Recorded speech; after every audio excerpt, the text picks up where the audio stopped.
Hi, my name is Max. I'm here doing a talk at Wordcamp 2019 in Las Vegas.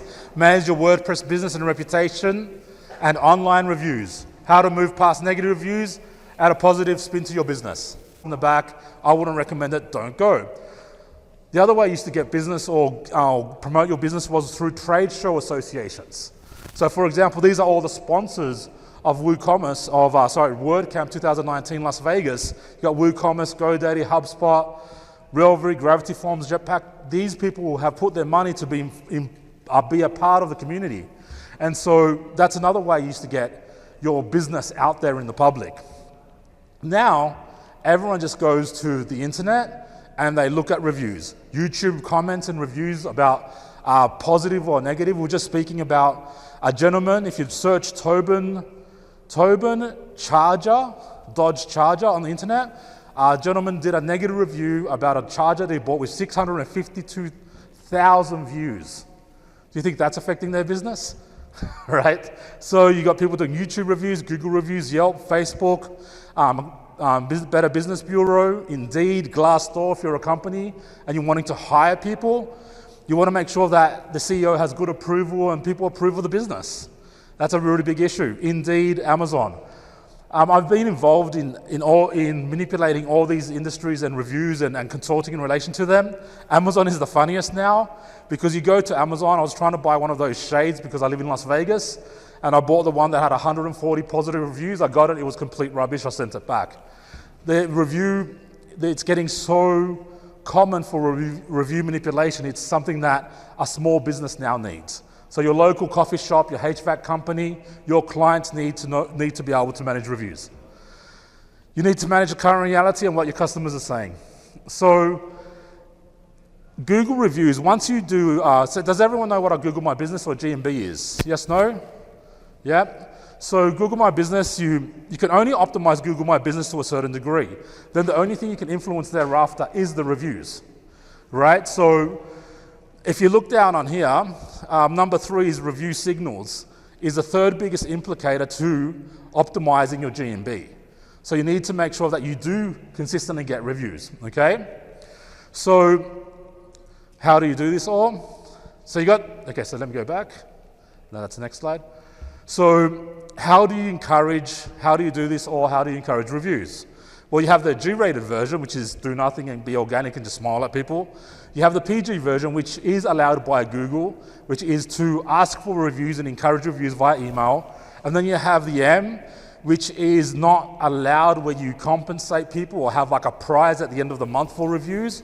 Then you have the R, which is influencers, that some people are paying influencers to leave reviews. You have the X, which is bots. And these are very aggressive review companies that are out there. So we're going to focus on G and PG because that's what I've been authorized to speak about in this event here. Not that I would know too much about the R, X, and M. Just saying, I'm not that type of person. You can tell by the shoes. So with that said, right, the top link is a short link to the Google review best practices. Why you need to review: trust, reputation, higher ranking on GMB, and feedback. Feedback is really good. The feedback you get from reviews and turning a negative to a positive is actually a really big advantage for your business. You are allowed by Google best practices to ask for reviews, respond to reviews, create direct short name URLs and business summaries on GMB. All right, so you can ask for reviews. You can email, text, ask in social media, messenger for reviews if you have a customer or have had a customer experience which is really positive. Allow, that's the biggest key there. So you ask for them. So make it easy for a person to leave a review with a short URL. So let's say you have a customer, the customer has a really good experience, you want to email them with a short URL and ask them with a template style email, asking them for the review. You want to ask by email, text, or you can get a Google. If you want to create a short Google review, there's a link generator here, which is White Spark. So take a photo of that, that'll help you generate one. So, going back to here, when you send out the email, you want to be really specific on how you ask. You want to frame the email so they use keywords when they're giving you a positive review on your Google. So you send them an email. This is an example of an email. Dear customer, it was a sincere pleasure to provide service for you recently. We take feedback customers very seriously. It allows us to continually improve on our services, blah, blah, blah. And then you put your link in. Leave a positive review here. But this is the key. See this area here? Not sure what to write. The not sure what to write is where you guide the customer to use keywords that are advantageous for your business so they can spark that keyword and that comment, which will then get you better optimized on your Google My Business ranking. So below are a few suggestions to help you create flow. What service or products did we provide? So the customer will be like, oh, I went to your restaurant and I got a pizza. So I bought a pizza from XYZ restaurant. Now you got a couple keywords in there. Which one of our branches did you visit? I was at the Summerlin restaurant. Who was the team that you looked for? I worked with the manager, Tim, and Tim was fantastic. And you can actually give an example of a review in there as well. Warmest regards. So that's how you manipulate the user that you're reaching out to leave you your review to use keywords in your review. And that's the key. Ask for it, but then make it easy for them. How many people here have given a reference for somebody for work? How many people here have told them, write the reference and I'll sign it? I have. Like you say to them, give me a template of what you want and I'll sign it and we'll move on. Okay, it's not uncommon for people to do that. So you literally want to do that for it. Have it, set them up and walk them through where they just change a couple keywords and they have that review. And when you do this is why I don't like bots doing this. You want to make sure that each email is varying enough where people just don't copy and paste and then you get duplicate content of reviews just with a certain words changed. So put the effort in. Tools are an assistance to manage reviews for agencies in multiple locations. So if you were managing Subway, yeah, you definitely need a tool. But if you have one or two businesses that you're managing, you don't really need a tool, and it's actually better to do it manually, in my opinion. But these are some tools that pretty much all do the same thing. Monitor reviews, track reviews, measure against competitors, review ratings. They also mine your CRM. They also go back to the client database and see where they can send out emails and schedule the emails, so you don't send out an entire email batch to your 10,000 customer database and they all review at once. That's not going to really work either. So you want to make sure you drip feed it when you're getting the reviews and you're mining your CRM. So best practices for a negative review. First and foremost, prepare before you need it. So you should right now, irrelevant of what business you're in, start building up positive content about your business and positive reviews on all platforms about your business. So it's like building layers. You build layers and layers and layers. So when you do get a negative review, it's not really going to affect you. If you have 5 reviews and you get 1 negative, it's going to be a 3-star, maybe 4-star average. So it's really going to make a difference.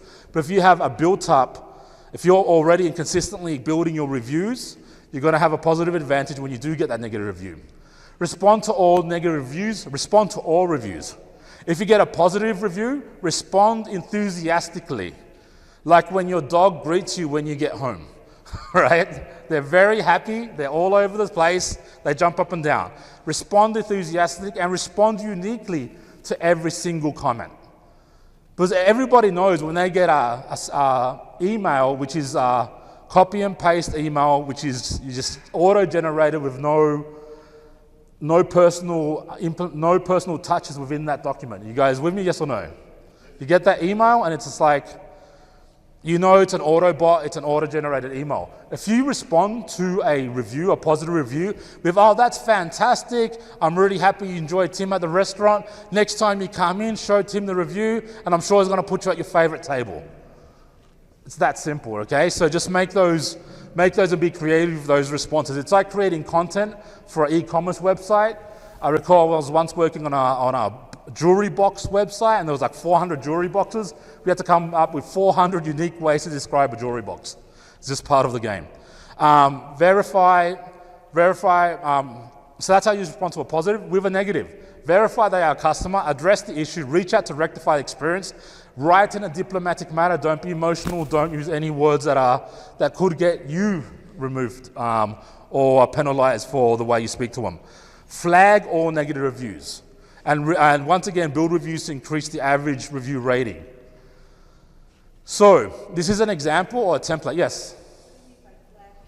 So when you have a review, there's an option to flag the review. So I had a client who was a Jewish gentleman, and the person that left the review left a very anti-Semitic comment on the review. I flagged it, got removed immediately. It was very easy.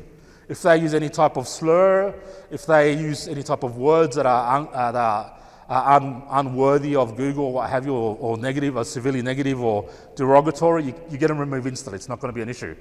But if they know what they're doing and they write a really well-placed review, you could flag it and they won't remove it. Okay, so it's a little flag.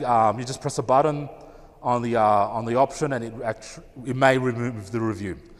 But you respond to all negative reviews, you flag it, and then you build. And once again, you want to make sure you build positive reviews there on after, which buries that negative review. So it's not going to be on the first fold. So this is how you respond to a negative review. Okay. First of all, you address the person directly. Hi, Matthew. And then you say, thank you for your feedback. We take all feedback seriously. We want to make your experience exceptional, so you continue to return to us and refer your friends. Are you writing that for Matthew, or are you writing that for the person who's reading the review? Absolutely, right? Because you want to make sure this response is not for Matthew. Matthew already thinks you've got a bad business and he's not happy. This response is for building trust and credibility to your potential clients who are reading the negative reviews. The average person, when they see reviews, they go to the negative reviews and they see how you respond.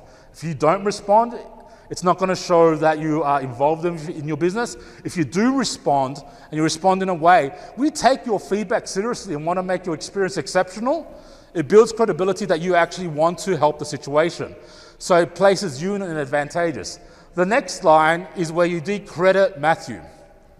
However, we are trying to verify your information by the details provided, and that cannot find you in our database or have any record of our interaction. So now you're completely questioning, is this a genuine review? So you're decrediting his review.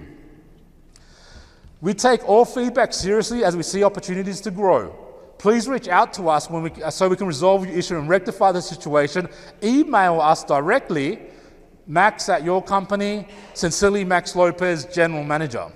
So this part, once again, you're writing for, you've accepted the review, you want to make sure you improve, you've decredited or questioned if he's actually a customer, and then you turn around and go, please contact me directly so we can rectify this. Yes? Yeah. Yeah, so what this does, it puts it back on them. You're not actually writing to Matthew. No.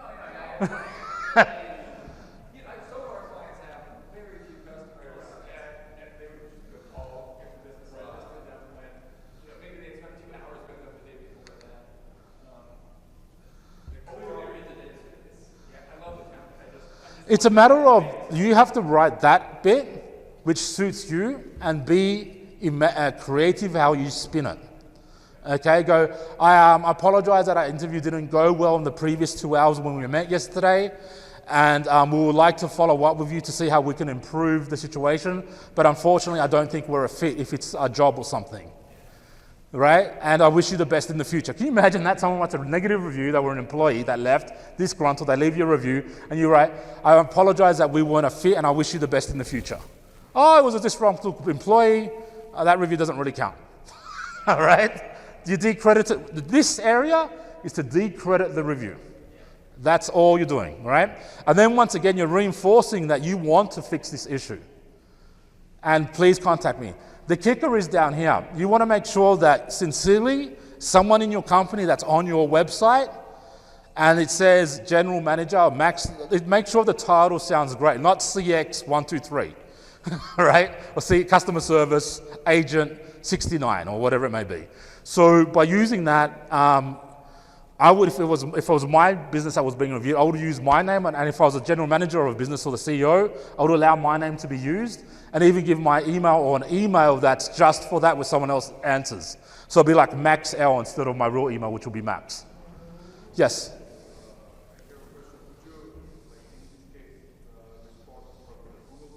Yes. So so they write the negative Google review, and you reply to that review so it's publicly seen. So this is a public response to that review under the Google review. You will do it through your Google My Business account, and you'll respond through your business page and the G&B account. So the G&B account's the one responding. And so that way it's all official, and that way you've neutralized that negative review. You guys with me? And then you bury it. Build more reviews, positive reviews, to push it down.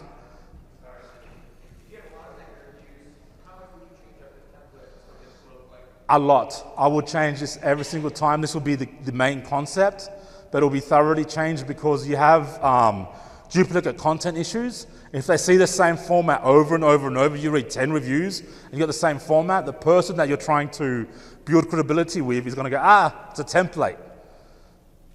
So you need to have someone who's a bit creative with the writing. And it's not that hard because each review, if you have the negative reviews, are going to address different issues ideally.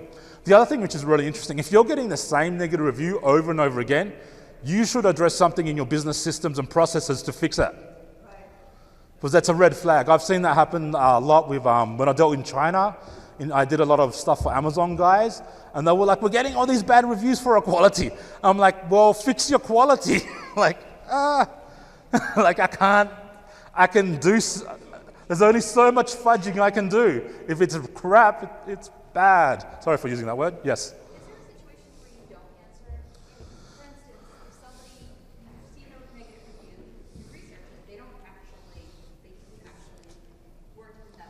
Yes. So you've seen all the negative reviews and they're making racial slurs. Is it in our did not respond? Okay, so if they were making racial slurs, And they came back, and if somebody said something to them, like, hey, you weren't here, what if they would come back and just start a kind of a fight online? So the client decided to just let it go and don't even answer at all. Is that each case, I would have to sit down. That's where you would hire someone like myself, and I would sit down and I'll look at them, and I'll plan different scenarios through my head. I would respond to if they were very aggressive racial slurs, I would say, unfortunately, due to your tone and the language you're using with this company and us, we are deciding not to respond to your allegations or your experiences because you're endangering the people and the community in general. So you're putting it down. I'm like, hey, stop, you're being racist. We're not going to address you because of that reason. And now you've addressed it, and they may turn around and come back, but you're like, why are you being racist? It's like, well, it's kind of the opposite. They were accusing of racism. Okay. They didn't realize the school was actually mostly 90% African race. Okay. If that makes sense. So Looking online, they had multiple times went after businesses. yes. That, oh, you're treating me this way because of race, but that person had never walked in. If they had walked in, they would have known that 90% of the people are the same race. Okay, so that's when I would have gone. However, we're trying to verify, and we don't know who you are. And once again, if that's where you would call someone like myself in, or John, who does a bit of this work. Look at John's like saying no. All right. And we'll sit there and we'll look at it, we'll address it, and we'll come up with a strategic plan on how to address that. There's a lot of times, like if it was on a Facebook page, we would actually have a big group of people report that account, and the account will get deleted, or they would have to show their license to actually validate the account that it's an authentic account. So there's other strategies that you could use that are more deeper, shall we say, to be able to deal with that. Unfortunately, online, you're dealing with the public, and it could be the public from anywhere in the world. Right? It could be the public for any reason. A lot of the people that are building up reviews, especially with the bots, are leaving reviews just that are spun, reposted just to build profiles, and they don't even care what they're leaving. So there's a lot of different angles that you could go with in relation to dealing with that. But once again, that would be a very specific case. This is more of an general introduction. I'll be happy to have a chat with you upstairs, buy me a glass of wine, and we're good.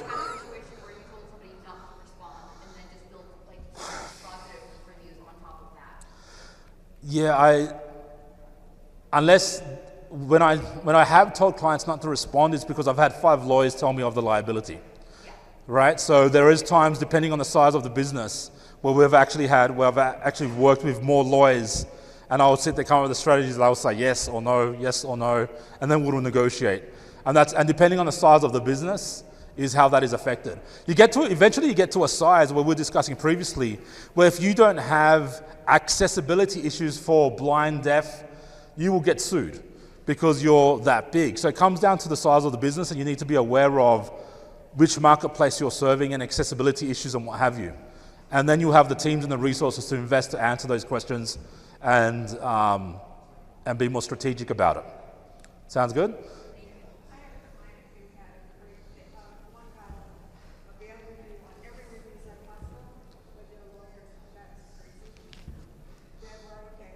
Yeah. Okay, so let's keep moving, okay?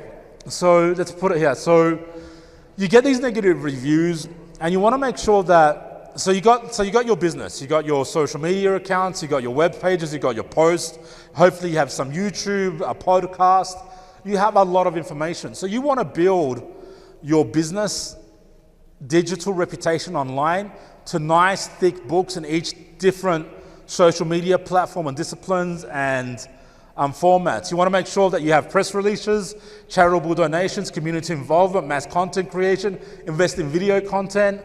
Testimonial videos are amazing. Mass content distribution. So you want to create a catalog content, but then you want to distribute it in different formats. Position yourself and your companies in search. Have industry endorsements.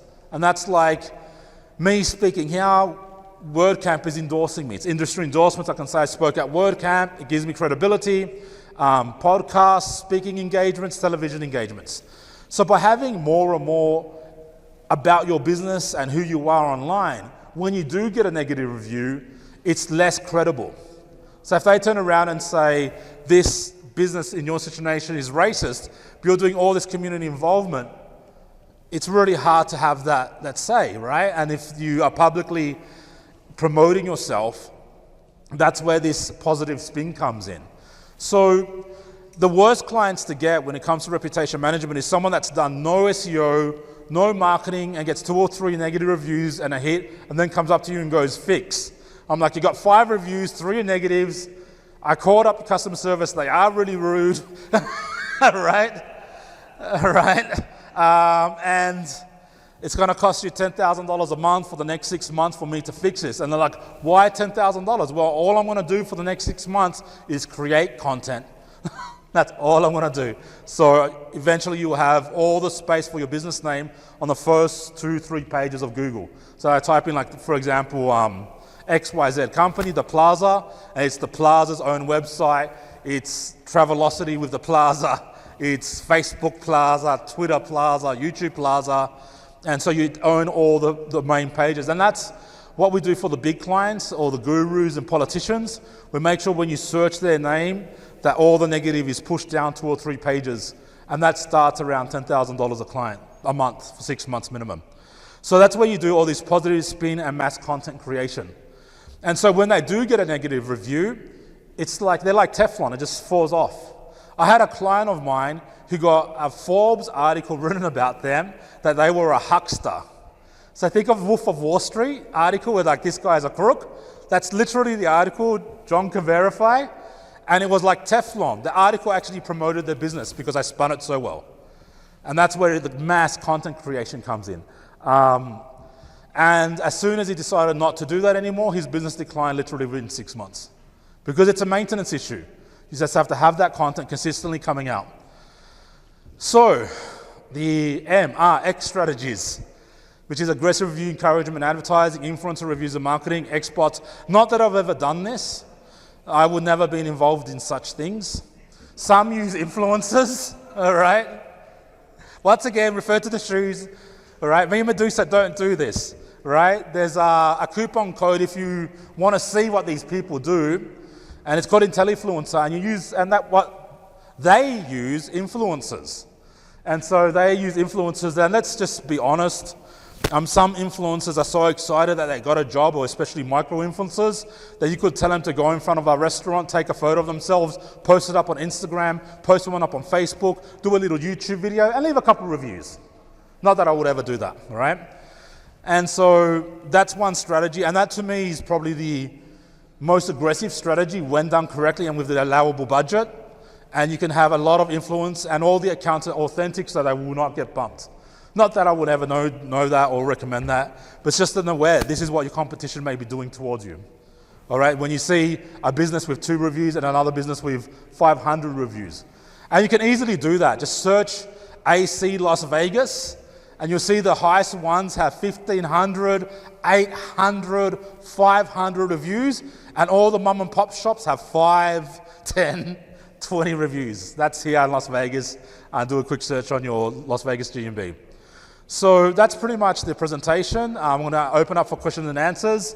My business is called White Shirt Marketing. I don't really market myself for obvious reasons, but I am starting to put myself out there more. Let's just say I've had some interesting properties and clients that I can't talk about. So call me Max. I'm based in Las Vegas and Manila, Philippines. That's where I have one of my offices. Contact whiteshirtmarketing.com. It's a very simple page. And email, whiteshirtmarketing, Gmail, Facebook. I actually post a lot of my stuff on Facebook, just what I'm thinking is, and my LinkedIn. So yeah, let's open up for questions. Yes, sir. I think WordCamp is going to publish it. So the question was, would I publish all this information? The answer is yes. I'm going to give away the slide deck to WordCamp, and they're going to put it up on their page, and the video will be put out as well. So yeah, so it's an interesting world we live in now, because reviews can manipulate your business so much. Yes.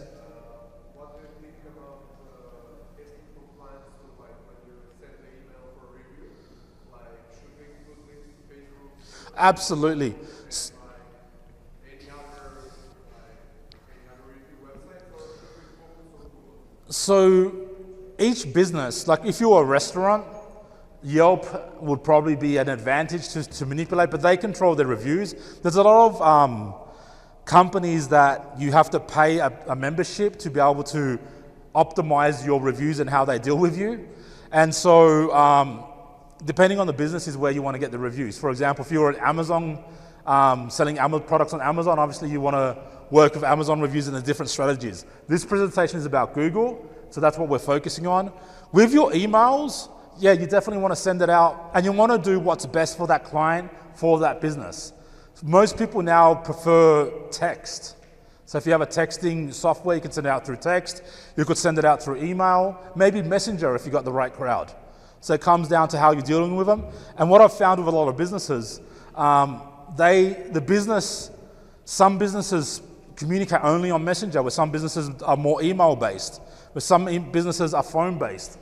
But whatever you do, you want to make sure that you have the short code. So this prints out like a little short code, and you want to make it very easy for them to leave you a review. And you want to make sure that you give them some idea of what to leave. And the best, all these commercial softwares do, is all they do is mine your CRM database. So you've got a 10,000 people database, all they will do is they'll drip feed the database and then send out the information, monitor reviews, track reviews, mine your CRM, and that's what you should do with any business that you guys have, for yourself or for your clients.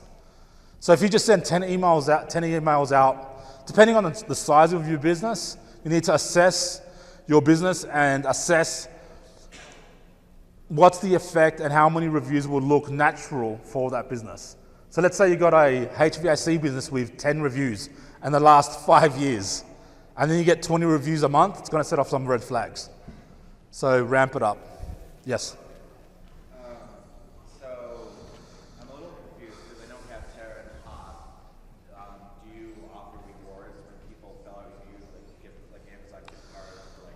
That's where you get into the M. That's what I was asking. So it's not the best terms of use for Google. So all these companies that do that, it's not meeting the Google terms of use, but the reality is how they're going to catch them, right? It's like the famous joke. It's like everyone speeds a little bit, right? Especially in Las Vegas, we all drive around, the speed limits are 55, we all drive 60, 70, or 80 on the freeways. And it comes down to, does Google enforce that? Do they not enforce that? And you see it everywhere, where people offer, like, at the end of the month, we'll raffle a free iPad. And then it comes into other laws, and it comes into the size of your business and the liability. If you were like a Plaza doing that, you would have to meet all the liabilities for a raffle. If you're a little mom and pop business, you may be able to get a waiver and not set off any flags. So it comes down to how big your business is, and how far you want to push those barriers. Any other questions? So you had another one? You're good? Any thoughts? So I'm going to be upstairs having a drink later. I'll be speaking more openly in relation to all this, right? Because I'm being recorded. It's vicious out there. Make sure you look after yourself and your clients. The best advice I can give is build up your layers. Just build up your layers so when you do need it, you're better prepared. Sounds good? All right, thank you so much, guys.